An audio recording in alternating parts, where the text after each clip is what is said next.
Leland Vittert is joining us this morning. Leland, good morning to you. 27 attacks on U.S. troops in Iraq and Syria in October. Iran and its proxies continuing to test this administration. 1,200 additional American troops and all being deployed. Is this a strong enough response?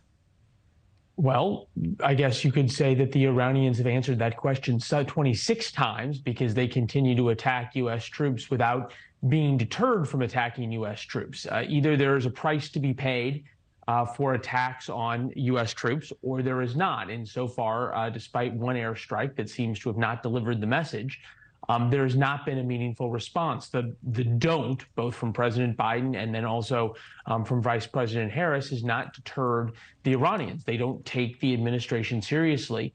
And the administration so far is not speaking a language that the Iranians would understand. I would just say that after President Trump killed Qasem Soleimani, we sort of went through the same escalation of violence. And the administration delivered a very clear message to the Iranians. They said, we will hold you personally responsible, in other words, if you continue attacking U.S. troops. And the attack stopped. So it's a pretty simple dynamic, but one that the Biden administration has chosen to take a different side of. Well, it's been interesting, too, because you hear lawmakers who are taking their sides and making their statements, whether they are for the Palestinian civilians who obviously are caught up in this, or they are for undeniably Israel. But are lawmakers talking enough about the more than 40,000 American military personnel stationed throughout the Middle East? I mean, when we say attacks on U.S. troops, that is a headline. Sounds very concerning, but obviously it's being eclipsed by the tightrope that President Biden has had to walk about how he handles this Israeli-Hamas conflict.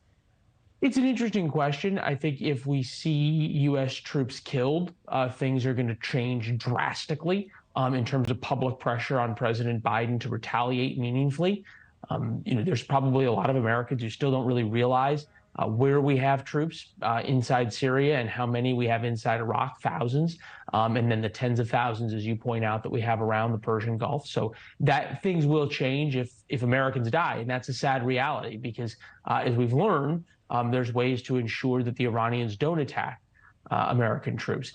I think you make a good point about where the congressional pressure is right now and where sort of everybody's mind is, which is on the pictures we see of what's going on both in Israel and in Gaza. And again, if U.S. troops die and if we have sadly have flag draped coffins coming back at Dover Air Force Base, then those pictures will take precedence as well. They should. Yeah, that will be another kind of triggering effect.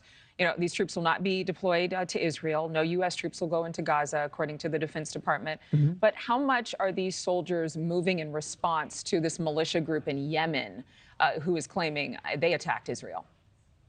Yeah, you're talking about the Houthis, which is the Iranian-backed group that controls a lot of Yemen. Probably not very much. And this is, conceivably, yeah, it says more troops are deploying, yes. And if those troops are your family members, then this is a huge deal. This isn't the major moving of forces, right? Sending 2 carrier battle groups is a much more significant move by the Defense Department in terms of being able to project force either into Iran or into Lebanon against Hezbollah and the like. What you're seeing, and I think this is what is a great point about the Houthis in Yemen, is the Houthis are controlled by Iran. And the Iranians are sort of continuing to ratchet up the pressure. They call it their ring of fire around Israel, Hezbollah, both in Lebanon and Syria, Hamas, Islamic Jihad, and the Houthis.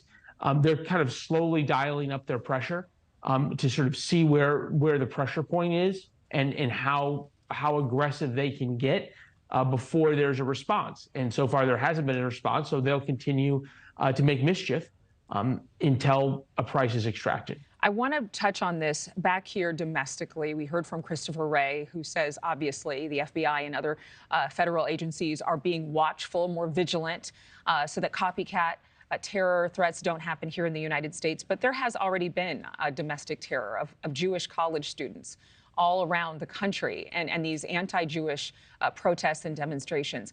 Thank you for watching. Go to newsnationnow.com to find News Nation on your television provider. And don't forget to click the red subscribe button below to get more of News Nation's fact-driven, unbiased coverage.